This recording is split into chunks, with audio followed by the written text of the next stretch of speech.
Falamos sobre a profecia bíblica. É algo fascinante. Abrange muitos itens, muitas coisas, que é uma riqueza que nós podemos também transmitir aqui, tentar transmitir. E espero que isso possa ser uma grande bênção para todos os que assistem esse canal sobre a profecia bíblica, que também se chama quebra-cabeça profético. E a Bíblia afirma, sabendo primeiramente isto, que nenhuma profecia da Escritura é de particular interpretação, porque nunca, jamais, qualquer profecia foi dada por vontade humana. Entretanto, homens santos falaram da parte de Deus, movidos pelo Espírito Santo. Homens santos. E jamais algo foi inventado na Bíblia. Nada de fantasia ou alguma manipulação de um nacionalismo ou que foi pego algo dos povos vizinhos, das idolatrias deles, dos deuses deles. Não, aqui diz que os homens santos foram movidos pelo Espírito Santo. E esses homens, todos, vieram do povo de Israel. Por isso nós temos uma ligação muito especial com Israel. Por isso, normalmente, um cristão, lendo a Bíblia, ele começa a amar Israel e orar por Israel. Então, Israel é o portador da verdade de Deus. Toda a Bíblia veio de Israel. Tanto o Velho como o Novo Testamento. Todo o Novo Testamento, todos os apóstolos eram judeus. O único que escreveu o Evangelho, Lucas, que não era judeu, mas naquela época ele fez isso sob a supervisão do apóstolo Paulo e o apóstolo Pedro. Mais do que 330 profecias detalhadas se cumpriram na primeira vinda de Jesus. Assim, muitas outras vão se concretizar na hora do arrebatamento, durante os 7 anos apocalípticos, na vinda gloriosa de Jesus e também por ocasião do milênio judaico, real e não simbólico, com Jerusalém como centro do mundo. É assim como a Bíblia profetiza essas coisas também, o milênio, que é muito importante. Então Deus faz isso porque, como já mencionei, ele se encontra acima das nossas dimensões, inclusive do tempo. Claro que essa verdade sempre é combatida. Eu me lembro daquela ocasião em 2012, já faz 12 anos agora, quando foi falado que o mundo ia acabar por causa daquele calendário maia. Aí foi feita uma mistura de coisas dos maias, daquele calendário, com os seus 13 ciclos Bactum, e também dos hieróglifos dos egípcios, oráculos romanos, inspirações de pajés, de povos nativos dos Estados Unidos, como Hopis e Cherokees, ou também o chinês antigo I Ching, e desenhos misteriosos em rochas. E claro, quem não faltou foi Nostradamus.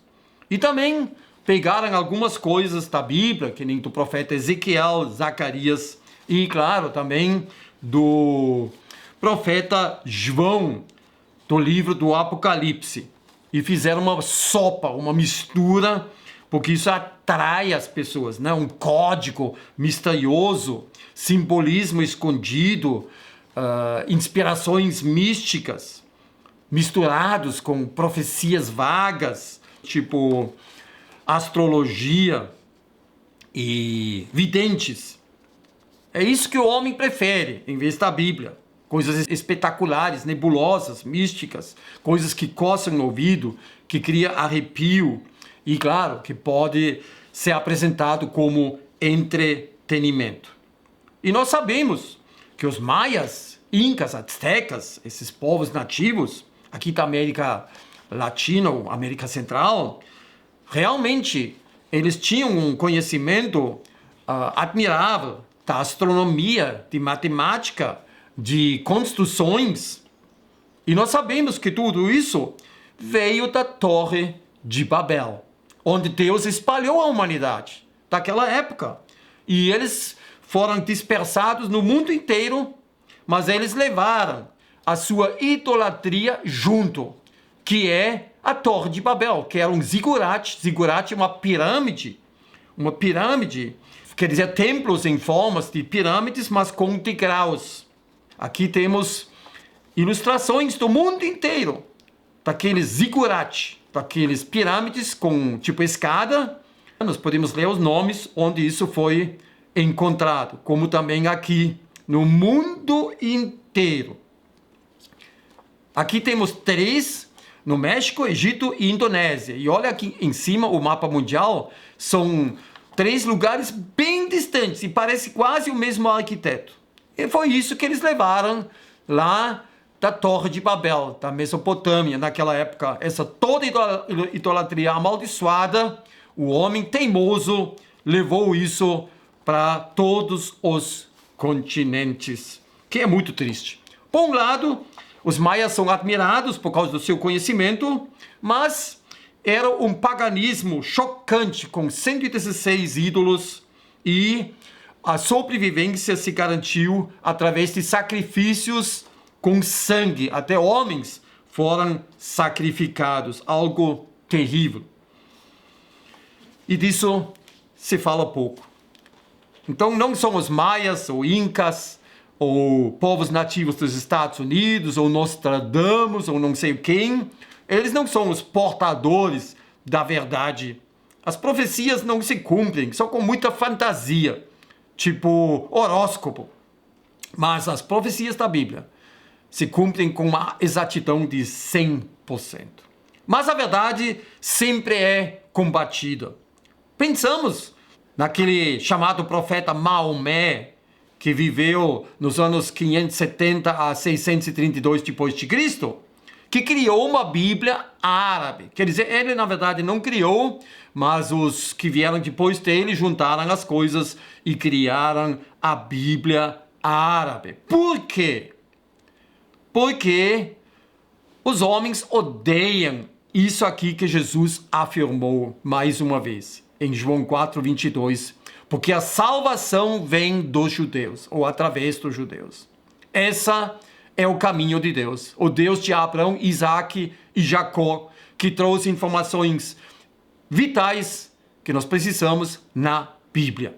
Mas isso é combatido até do inferno.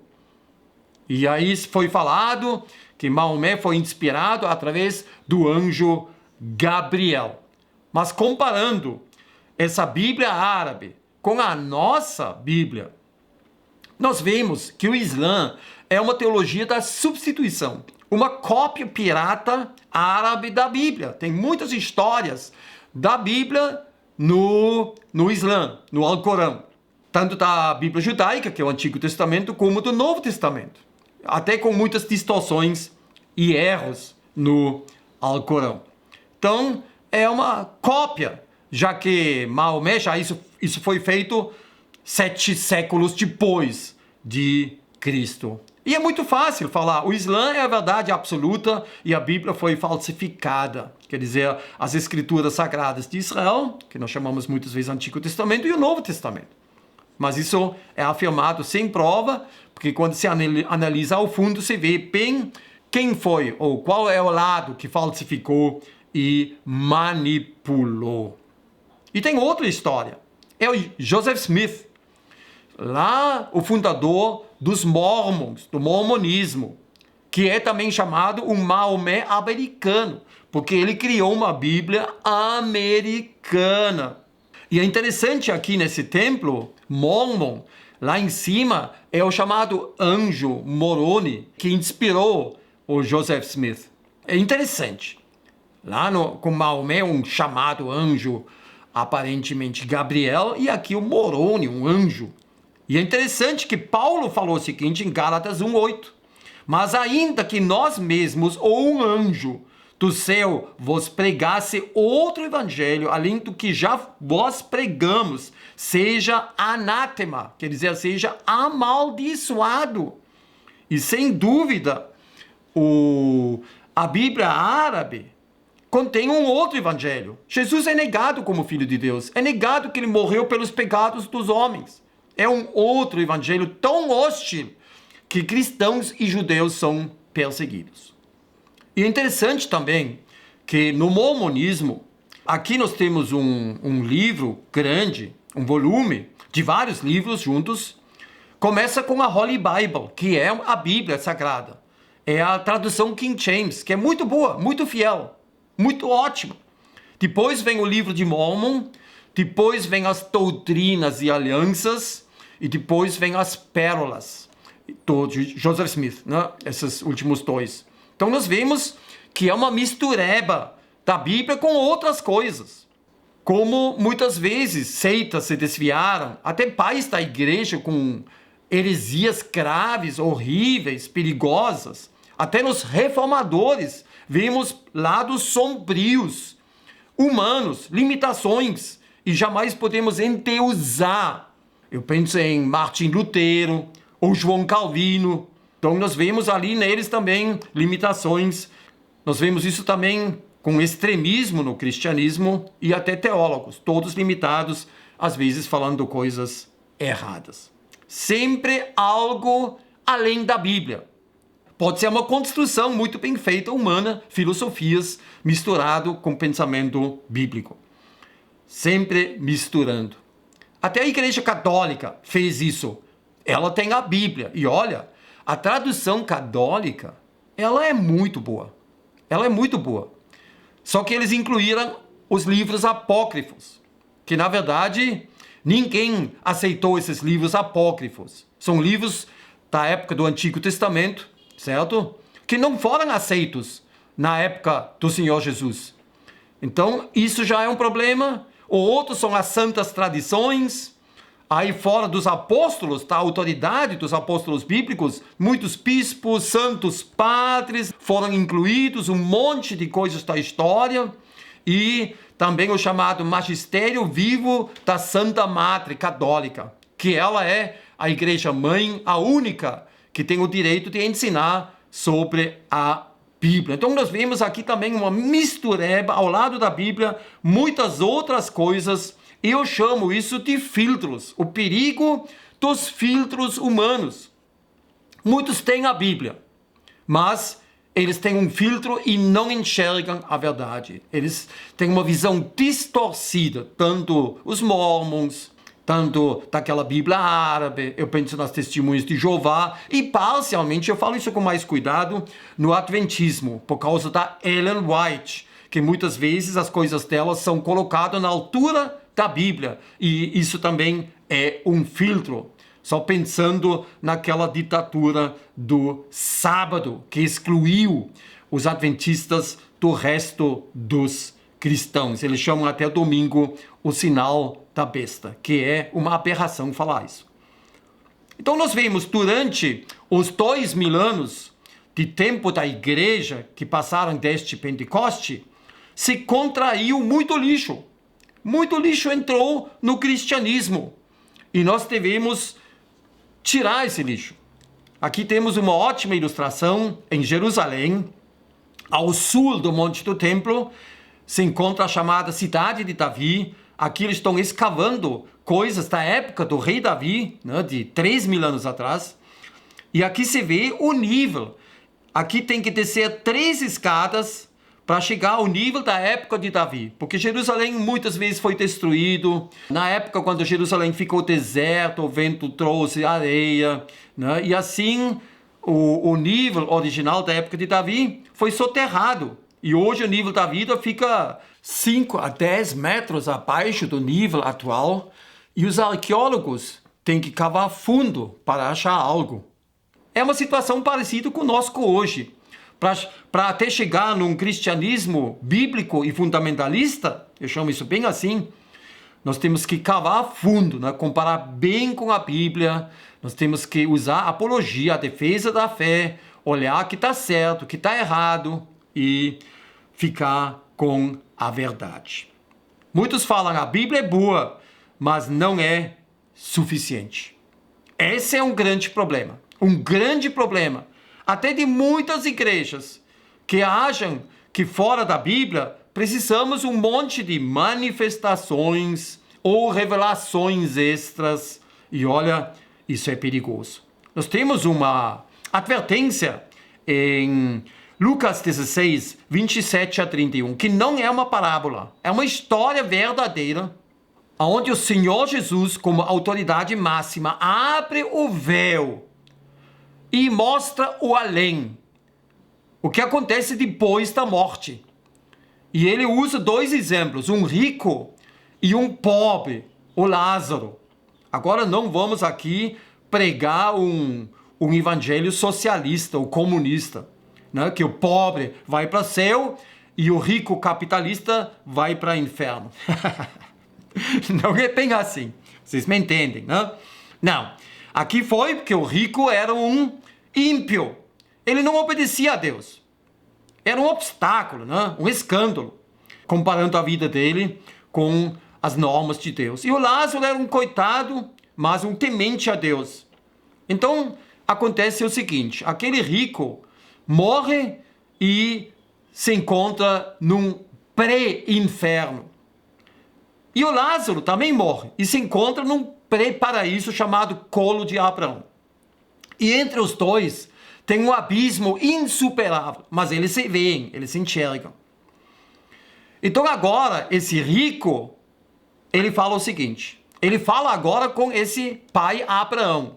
É uma linguagem bem judaica, né? Lógico, escrito no Evangelho. Então replicou, pai, eu te imploro que o mandes, quer dizer, o Lázaro, a minha casa paterna, porque tenho 5 irmãos, para que lhes dê testemunho, a fim de não virem também para este lugar de tormento. O que é isso? Olha, esse homem sofrendo no pré-inferno, vamos chamar no inferno, ele está se preocupando com os seus 5 irmãos, para eles não chegar no mesmo lugar da perdição eterna. Que lindo! É o evangelista do inferno. A gente até se pergunta, como ele chegou lá? Será que Deus fez um erro? Então ele pede para Abraão sair do reino dos mortos, ressuscitar, aparecer na casa dele e advertir os 5 irmãos para eles mudar a sua vida, se arrepender, para não chegar na perdição no inferno. Respondeu a Abraão, eles têm Moisés e os profetas, ousam-nos. Quer dizer, Abraão diz, eles têm a Bíblia. Eles têm tudo que eles precisam para se arrepender e para confiar em Deus e obedecer a Deus. Mas ele insistiu, esse rico perdido, não, pai Abraão, não, pai Abraão. Se alguém dentre os mortos for ter com eles, arrepender-se-ão. Quer dizer, milagres, sinais, poder, manifestações sobrenaturais. O que Abraão respondeu? Abraão, porém, lhe respondeu, se não ouvem a Moisés e aos profetas, tampouco se deixarão persuadir ou convencer, ainda que ressuscite alguém dentre os mortos. Olha, isso é uma doutrina bíblica, é um princípio que Jesus pregou aqui. Então não se engane, pensando, não, quando grandes sinais acontecem, aí o povo vai acreditar. Olha, aqui Abraão diz, a Bíblia, a palavra de Deus é suficiente. É tudo que o homem precisa. Por isso, o centro da pregação cristã é a pregação da palavra de Deus e não outras coisas. Isso é muito importante. E Paulo fala em 2 Coríntios 11, 3 a 4, é um dos versículos mais fortes do Novo Testamento. Porque ele fala de uma possível queda, uma segunda queda. Mas receio que, assim como a serpente enganou a Eva com a sua astúcia, assim também seja corrompida a vossa mente e se aparte da simplicidade e pureza devidas a Cristo. Ele fala isso para a igreja dos Coríntios. Paulo fala na igreja, para essa igreja, de uma segunda queda. Assim como Eva caiu, outras pessoas podem cair. Se na verdade, vindo alguém prega outro Jesus, que não temos pregado, ou se aceitais espírito diferente, que não tendes recebido, ou evangelho diferente, que não tendes abraçado, a esse de boa mente o tolerais. Que advertência! Que perigo! A Bíblia fala que se pode apartar, sair da simplicidade e pureza em Cristo. Creia simplesmente na palavra e ser satisfeito com isso. Mas nós vemos as manipulações, um outro Jesus, outro Espírito e outro Evangelho. Porque o diabo faz de tudo. E infelizmente também tem muitos homens que por causa da cobiça, por causa de querer ficar rico, eles usam até Jesus como ferramenta, enganando o povo com promessas falsas, com lavagem cerebral, com outro evangelho, outro Jesus e muitas vezes até um outro espírito, que é muito triste. Mas aqui nós temos a advertência. Por isso eu também falei que nós defendemos a fé. Né? Nós defendemos importantes doutrinas bíblicas. A fé verdadeira. Paulo fala em 1 Coríntios 15:2, graças a esse evangelho sois salvos, se é que o conservais, tal como vou-lo anunciei, se não é que crestes em vão. O que Paulo fala aqui? Ele fala que o evangelho que nós temos na Bíblia, no Novo Testamento, principalmente nas cartas dos apóstolos, é suficiente. Tudo que nós precisamos. E nós temos que manter esse evangelho, segurar integralmente, guardar autêntico, íntegro, inalterado, completo, fidedigno. Não vos desvieis em nada, em nenhum item. Então é muito importante que nós temos esse evangelho completo, né, integral, e não tiramos nada. Porque através da história da igreja, desses 2000 anos, muitas coisas foram tiradas e muitas coisas foram acrescentadas. Muito bem. Falamos sobre a profecia bíblica. É algo fascinante. Abrange muitos itens, muitas coisas, que é uma riqueza que nós podemos também transmitir aqui, tentar transmitir. E espero que isso possa ser uma grande bênção para todos os que assistem esse canal sobre a profecia bíblica, que também se chama Quebra-Cabeça Profético.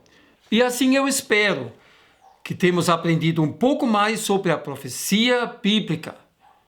Que Deus nos abençoe ricamente.